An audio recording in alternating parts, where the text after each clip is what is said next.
जय Hind, Vande Mataram. Dear student, स्वागत है आपका आपके अपने यूट्यूब लर्निंग प्लेटफॉर्म माई डीडीयू यूनिवर्सिटी पे। मैं आपका एजुकेटर शुभम सर। स्टूडेंट्स, आज आपके सामने लेकर अवेलेबल हूँ एक बहुत ही इंपॉर्टेंट वीडियो। जी हाँ स्टूडेंट, ये मैं second semester as well as fourth semester के जो हमारे स्टूडेंट्स, चाहे जो भी स्टूडेंट जिनकी परीक्षाएं चल रही हैं और अगर उन्होंने नाथ पंथ को अपना माइनर सेलेक्ट किया है तो उनके लिए ये वीडियो बहुत इंपॉर्टेंट है। देख सकते हैं स्टूडेंट, इस पेपर का टाइटल PHI 100 यानी फिलोसफी का 100 वाला पेपर है। और इस पेपर के टाइटल की बात करें स्टूडेंट तो नाम है इंट्रोडक्शन टू नाथ पंथ, ठीक है। और आप देख सकते हैं ये 2022-23 का प्रीवियस ईयर पेपर है स्टूडेंट, और ये आपका माइनर इलेक्टिव है। तो स्टूडेंट, बिना टाइम वेस्ट किए आपको दिखाते हैं कि प्रीवियस ईयर में नाथ पंथ में कैसे क्वेश्चन आए थे, ताकि इस बार आपकी तैयारी भी हो सबसे अच्छी। स्टूडेंट्स, आइए देखते हैं कैसे क्वेश्चन आए थे। अगर आप हमारे प्लेटफॉर्म पे नए हैं तो हमारे चैनल को लाइक सब्सक्राइब करिएगा, फ्रेंड से शेयर करिएगा, ठीक है। स्टूडेंट, हम आपके लिए बहुत अच्छे और काफ़ी मेहनत से बहुत अच्छे वीडियोस प्रिपेयर करते हैं, तो आशा करता है आपको पसंद आएगा। लिखा है पहला क्वेश्चन कि नाथ पंथों में सिद्धों की संख्या कितनी है, यानी कितने सिद्ध हैं। तो स्टूडेंट्स, आपको बताना चाहूँगा, देखिए मेरे वीडियोस का पहला नियम फिर से आपको बता दे रहा हूँ कि आप पेन पेपर लेके बैठिएगा, क्योंकि देखिए क्वेश्चन बदल जाएंगे लेकिन जो मैं बातें बता रहा हूँ ना वो सारी बातें पूछी जाएंगी। इस बात को हमेशा ध्यान रखिए, अगर क्वेश्चन बदलता भी है तो बातें पूछी जाएंगी। तो सिद्धों की संख्या पूछा गया है, तो नाथ संप्रदाय में, नाथ पंथ में 9 नाथ हैं। कितने नाथ हैं? पहले तो 9 नाथ हैं और 84 सिद्ध हैं।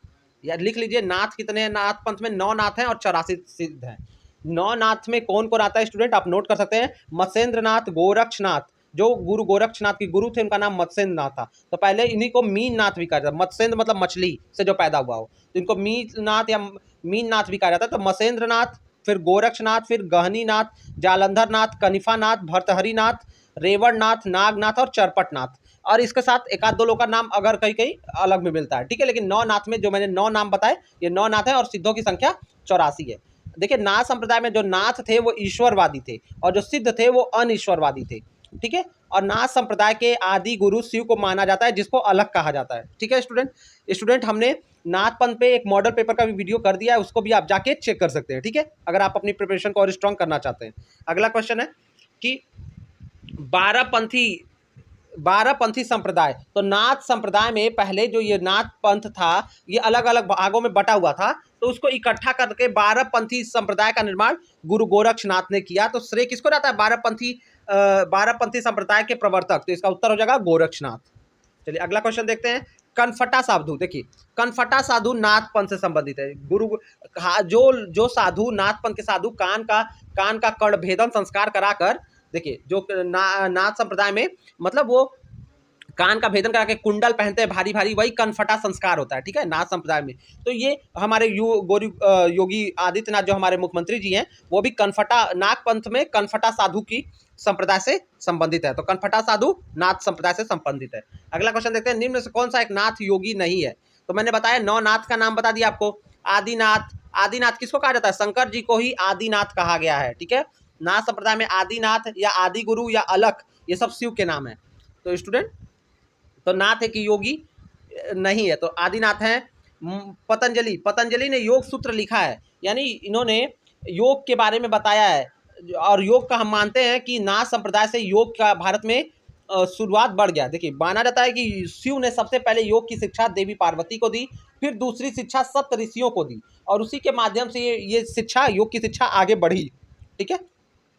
तो ये जो बोल रहा है कि एक नाथ योगी नहीं है, तो पतंजलि ने योग के ऊपर, पतंजलि का योग सूत्र किताब है, ठीक है, लेकिन इन्होंने नाथ योगी में इनको नहीं गिना जाता। मैंने नाथ योगी में वो 9 नाथ के नाम आप याद रखिएगा, ठीक है। वीडियो को अगर स्टूडेंट तेज लग रहा होगा तो स्लो करके देखिएगा, पॉज करके चीज़ों को नोट करके आगे बढ़िएगा, ताकि आपका पेपर बहुत अच्छा हो, क्योंकि आपका लक्ष्य बस पास होना नहीं है, अच्छे से अच्छे नंबर को स्कोर करना है, ठीक है। अगला क्वेश्चन है, नाथ संप्रदाय में सर्वोच्च स्थान किसे दिया जाता है? Who has given the highest position in Nath Panth? तो नाथ पंथ या नाथ संप्रदाय में सबसे बड़ा स्थान किसका है? देखिए, सबसे बड़ा स्थान जो है वो इस समय गुरु गोरक्षनाथ का है। किसका है? गुरु गोरक्षनाथ का है, ठीक है। नाथ संप्रदाय में सर्वोच्च स्थान किसका है? गुरु गोरक्षनाथ जी का है, ठीक है। और इनके गुरु कौन थे? मत्स्येंद्रनाथ गुरु गोरक्षनाथ के गुरु थे। घेरंड संहिता क्या? देखिए, घेरंड संहिता क्या है पहले बता देता हूं। घेरंड संहिता 17वीं शताब्दी में हठ योग, हठ योग मतलब ना, जानते हैं ना, हठ योग होता है, योग की एक शाखा है हठ योग, मतलब उसका प्रकार है। तो हठ योग में हठ करके एक स्थान पे धूनी रमा कर और मतलब साधना में बैठ जाना, चाहे कोई भी समय हो, ठंडी गर्मी जाड़ा बरसात, जब तक उनकी क्रिया पूरी नहीं होती है, साधना पूरी नहीं होती, तब तक वहां से हिलना नहीं। ठीक है, तो हठ योग की 3 पुस्तकें लिखी गई। 17 शताब्दी में घेरन संहिता लिखी गई। अब बाकी जो दो पुस्तकें हैं वो आपकी हो जाती हैं। देखिए ये हठ योग पे हठ योग प्रदीपिका, दूसरी किताब क्या रहती है, हठ योग प्रदीपिका, और जिसको तीसरी जो किताब रहती है शिव संहिता। तो हठ योग प्रदीपिका ये सबसे प्रमुख है, फिर आपका घेरन संहिता भी प्रमुख है, और शिव संहिता, ये 3 हठ योग पर सबसे बड़ी किताबें मानी जाती हैं। और घेरन संहिता में सप्तांग योग की बात की गई है। किस योग की? सप्तांग योग, यानी 7 तरह के योगों के प्रकार की बात की गई है, जिसमें षटकर्म, आसन, मुद्रा, प्रत्याहार, प्राणायाम, ध्यान और समाधि आते हैं। तो घेरन संहिता के लेखक कौन है? महर्षि घेरन। इस किताब में महर्षि घेरन ने अपने शिष्य राजा चंडक पाली, नोट कर लीजिए इस किताब में क्या जिक्र है, तो इसमें महर्षि घेरन अपने शिष्य राजा चंडक पाली को योग के विषय में प्रश्न पूछने पे उपदेश दिए हैं, वही ये किताब है। उसी उपदेश का संकलन ये किताब है। और किसको? राजा चंडक पाली, नोट कर लीजिएगा, पूछा जा सकता है कि घेरन संहिता में किसको उपदेश दिया? महर्षि घेरन ने। तो आप घेरन संहिता में वर्णित योग है, मैंने बताया ना, हठ योग की प्रमुख पुस्तक है। 3 हठ योग की प्रमुख पुस्तकों के नाम भी मैंने आपको बता दिए हैं। अगला है अमनस्क योग। अमनस्क योग को राजयोग के नाम से जाना जाता है। राजयोग मतलब राजकाज करने से नहीं संबंधित होता है, मतलब राजयोग यानी योगों का राजा। जो योग हमारी योग पद्धति है उसमें जो सबसे प्रमुख योग है, तो इसको राजयोग के बराबर माना जाता है। ठीक है, अमनस्क योग 11वीं सदी में शैव सन्यासी द्वारा 100 श्लोकों का संक्षिप्त अमनस्क योग नाम से 11वीं शताब्दी में एक शैव सन्यासी, मतलब शिव को मानने वाला सन्यासी ने 100 श्लोकों की एक संक्षिप्त ग्रंथ को लिखा। इसमें शिव ऋषि वामदेव को राजयोग पर ज्ञान दे रहे हैं। ठीक है, तो ये किससे संबंधित है? तो ये नाथ संप्रदाय से संबंधित हो जाता है आपका। इसमें मैंने बताया इस जो अमनस्क योग है इसमें 100 श्लोकों का जिक्र है, और इसमें शिव जो है ऋषि वामदेव को राजयोग पर ज्ञान देते हैं। यह योग सिर्फ मात्र समाधि पे केंद्रित है। अगर पूछा जाए जैसे योग के 6 अंग, 7 अंग और अष्टांग अंग, 3 अंग, अलग अलग लोगों ने अलग अलग अंग बताए हैं। ठीक है, तो जैसे पतंजलि ने 8 अंग बताए, तो अमनस्क योग है जो वो सिर्फ एक अंग जो समाधि वाला अंग है उसी पे ध्यान केंद्रित करता है। इस पे याद रखिएगा। तो ये आपका उसका उत्तर हो जाएगा नाथपंथ से। 8वां का आंसर आपका ऑप्शन सी सही होगा, नाथपंथ। ठीक है, ओके, अगला क्वेश्चन देखते हैं। अगला क्वेश्चन कह रहा था कि कौन सा 12 पंथ से संबंधित है? तो 12 पंथ में सत्यनाथी, धर्मनाथी, राम पंथ, ये सारे आते हैं। ठीक है स्टूडेंट, मैंने आपको बताया कि एक वीडियो और किया है, वो भी आप जाके देख लीजिएगा, तो चीजें आपकी और साफ हो जाएंगी। अगला क्वेश्चन है, लिंक हम कोशिश करेंगे डिस्क्रिप्शन में उसका भी डाल दें। अगला है, नाथ पंथ के अनुयायी किसकी पूजा करते हैं? तो नाथ पंथ के अनुयायी जो है शिव की पूजा करते हैं। ये शैव संप्रदाय से निकला हुआ संप्रदाय है। ठीक है, शिव से निकला हुआ, शैव को मानते हैं ये। ठीक है, तो ये किसकी पूजा करते हैं? शिव की पूजा करते हैं। इसमें रामपंथी और सत्यनाथी ये सब अलग पंथ भी आते हैं, लेकिन ये मुख्य इनके जो गुरु है वो शिव है। अगला क्वेश्चन जो था, निम्न से पिंड ब्रह्मांड का संबंध किससे? पिंड में ब्रह्मांड किसने देखा था? यह बात गुरु गोरक्षनाथ ने कही थी। पिंड जो पिंड मतलब कोई छोटा पदार्थ, कोई गोल जो पिंड, तो पिंड जो होता है उसी में उसने ब्रह्मांड का दर्शन। ये पिंड किसका निरूपण करता है? ये जो पिंड होते हैं या हम पिंड दान करते हैं ना, उसमें भी पिंड की बात आती है। तो पिंड जो है ये वो आकाशीय पिंड को दिखाता है, मतलब उसके बराबर माना जाता है। तो इस पिंड में ब्रह्मांड के दर्शन वाली बात जो है, पिंड में ब्रह्मांड, ये गुरु गोरक्षनाथ का इस पे मत है। उन्होंने इस बात को जोर दे के कहा है, पिंड में ब्रह्मांड। योगी कथामृत, ये बहुत इंपॉर्टेंट क्वेश्चन है स्टूडेंट, और आज तो आप लोग जानते होंगे जो स्टूडेंट थोड़ा बहुत भी एक्टिव होकर पढ़ते हैं, योगी कथामृत यानी ऑटोबायोग्राफी ऑफ अ योगी, ये किसकी पुस्तक है? देखिए बहुत प्रमुख, ये क्रिया योग पे लिखी गई पुस्तक है। ठीक है, और क्रिया योग पे लिखी गई परमहंस योगानंद। ठीक है, ये परमहंस योगानंद की ये किताब है, और ये करंट टाइम्स में लिखी। ठीक है, ये देखिए जिसको महाअवतार बाबा जी ने जैसे क्रिया योग की शिक्षा लहड़ी महाशय को दी, और लहड़ी महाशय जो गुरु परंपरा से क्रिया योग की शिक्षा परमहंस योगानंद ने दी है, जो क्रिया योग का प्रचार पूरे विश्व में कर रहे हैं। तो ये किताब ऑटोबायोग्राफी ऑफ योगी आपको भी पढ़नी चाहिए स्टूडेंट। इस बुक को अगर आप एक अच्छे स्टूडेंट हैं और आप चाहते हैं कि आपका ध्यान ज्यादा केंद्रित हो, आप ज्यादा सटीक पढ़ाई कर पाए, जीवन में कुछ अच्छा हासिल करें, तो इस पुस्तक को आपको खुद भी मंगा के पढ़नी चाहिए। बहुत मोटी पुस्तक नहीं है ये, अच्छी पुस्तक है, बहुत सारे ज्ञान इसमें आपको दिए गए हैं। अगला क्वेश्चन है क्रिया योग की अवधारणा किससे संबंधित है। तो मैंने बताया, देखिए क्रिया योग की अवधारणा, इसमें स्टूडेंट अगर ये पूछता क्रिया योग का जिक्र कहाँ है, तो महर्षि पतंजलि ने अपनी पुस्तक योग सूत्र, तो पतंजलि की पुस्तक क्या है, योग सूत्र में क्रिया योग का जिक्र किया है। लेकिन इसकी अवधारणा संबंधित है तो पतंजलि से भी संबंधित है और मैंने बताया ना परमहंस योगानंद से भी संबंधित है। तो इस समय ऑटोबायोग्राफी ऑफ योगी में क्रिया योग का जिक्र किया गया, तो हम परमहंस योगानंद को भी सही मानेंगे और पतंजलि ने अपने पुस्तक योग सूत्र में भी क्रिया योग की बात की। ये नहीं पूछा इसने किसने दिया प्रथम, तो दोनों संबंधित है। अगर आप चाहे तो दोनों लगाएंगे, तो मेरे हिसाब से दोनों सही होना चाहिए। हमने परमहंस योगानंद को भी माना है और पतंजलि भी इसमें आपका राइट आंसर होगा, ठीक है, क्योंकि पतंजलि ने भी क्रिया योग की जिक्र अपने पुस्तक योग सूत्र में किया है, ठीक है। इस बात को आप कंसीडर करिएगा कि दोनों ऑप्शन आप ठीक ठीक जान पड़ते हैं। प्रतिपादन जो है सबसे पहला जिक्र पतंजलि की पुस्तक में मिलता है, इस बात को आप ध्यान रखिएगा।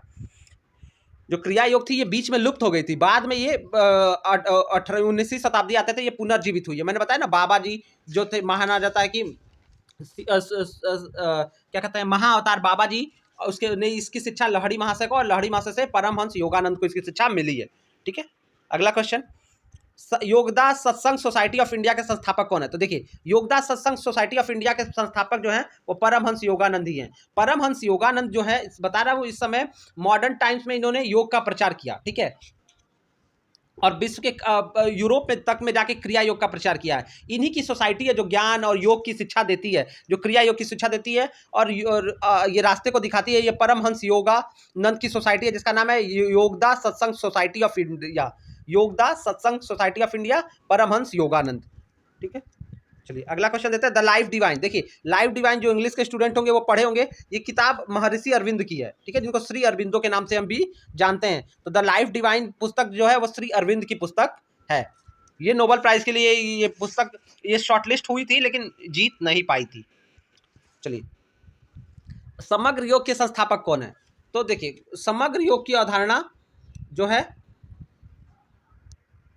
तो स्टूडेंट अगर समग्र योग की बात की जाए तो ये श्री अरविंद इससे संबंधित है। श्री अरविंद, महर्षि अरविंद जिनको भी जानते हैं, ठीक है, और ये स्पिरिचुअल राइटर माने जाते हैं और इन्होंने बहुत सारा ज्ञान दिया है। इन्होंने भारतीय संस्कृति को जनमानस तक पहुंचाने का बहुत अथक प्रयास किया है। ये भारत के स्वतंत्रता संग्राम से भी जुड़े हुए हैं, ठीक है।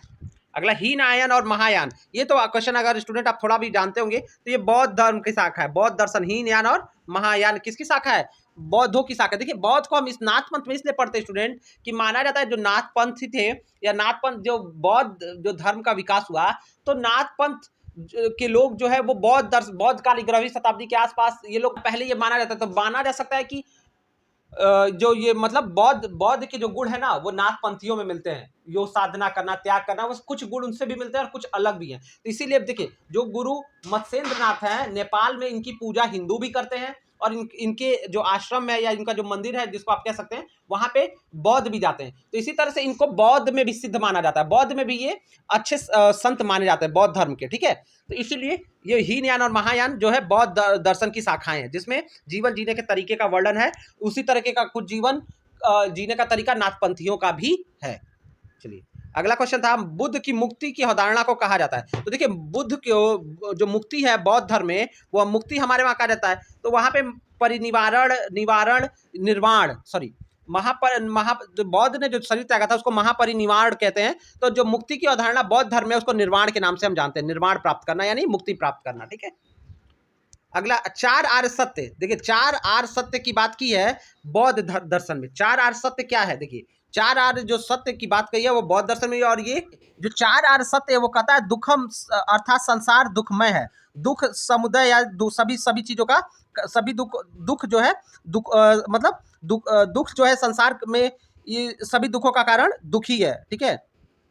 दुख जो है दुखों का अनंत संभव है और दुख जो है निरोध मार्ग था, दुखों के अंत का भी एक मार्ग है। तो ये 4 आर्य सत्य में दुख को ही 4 बताया गया कि सभी संसार दुखमय है, सभी दुख का कारण दुख ही है और दुख जो है वो सभी दुखों का अंत वहीं से संभव है और निरोध मार्ग जो है दुखों का अंत का ही एक मार्ग है, ठीक है। तो 4 आर्य सत्य में इस बात की गई है, ठीक है। की बात मैंने बताई कि 4 जो आर्य सत्य में दुख यानी संसार में दुख है, समुदाय यानी दुख के कारण है, ठीक है। तो दुख, समुदय, निरोध और मार्ग, यही चार जीवन की चार आर्य सत्य माने जाते हैं। तो दुख मतलब संसार में दुख है, समुदय मतलब दुख के कारण है, निरोध मतलब दुख के निवारण है। इस दुख के कुछ कारण है, और दुख जो अगला है निरोध यानी दुख के कुछ निवारण है, दुख के निवारण है। और मार्ग, निवारण के लिए अष्टांगिक मार्ग की जिक्र भी बौद्ध दर्शन में होता है। तो चार आर्य सत्य की अवधारणा बौद्ध धर्म से है, ठीक है। इसको एक बार और बता देता हूं स्टूडेंट, इसको चत्वारी आर्य सत्यानी के नाम से भी जानते हैं। चत्वारी आर्य सत्यानी यानी चार आर्य सत्य, ठीक है। सर्व दुखम मत है, देखिए ये पूछ भी दिया। अभी चार आर्य सत्य का सर्व दुख मत है किसमें, बताया ना, बौद्ध दर्शन में। यही तो चार आर्य सत्य का है कि ये चार आर्य सत्य में से एक सत्य ये भी तो है कि, ठीक है, कि सर्वम दुखम यानी दुख, संसार में दुख है, ठीक है। ये चार आर्य सत्य में पहला सत्य है। योग दर्शन के प्रणेता किसको माना जाता है, तो योग दर्शन के प्रणेता देखिए गुरु गोरक्षनाथ को माना जाता है, ठीक है। माना जाता है शिव को, शिव फिर शिव से पार्वती सप्तऋषि, फिर होते हुए दत्तात्रेय को भी माना जाता है, और उसके बाद पहुंचा ये गुरु गोरक्षनाथ के पास। और मतलब इनसे पहले महर्षि मीननाथ या मसेंद्रनाथ उनके शिष्य थे गोरक्षनाथ, ठीक है। तो ये माना जाता है, ठीक है। तो ये जो प्रणेता है, इन्होंने बहुत सारे आसन और योग का जिक्र गुरु गोरक्षनाथ ने बहुत पहले ही कर दिया था। दुनिया भले आज कहे कि योग कहाँ से है, लेकिन योग तो भारत की देन है, विश्व की, भारत का ये देन है। और ये क्वेश्चन अगर पूछ लेता है विश्व योग दिवस कब मनाया जाता है, तो आप 21 जून मत भूलिएगा, ठीक है। कब शुरू हुआ ये सब देख लीजिएगा। पतंजलि के योग में कितने चरण है, अब देखिए पतंजलि के योग में हम बात करें कि पतंजलि के योग में 8 चरण है, ठीक है। पतंजलि के योग में कितने चरण है, 8 चरण है, ठीक है। 8 चरण में क्या क्या माना जाता है, पतंजलि के अष्टांग योग का सिद्धांत पतंजलि का, देखिए नाथ पंथ में षडंग योग है, ठीक है।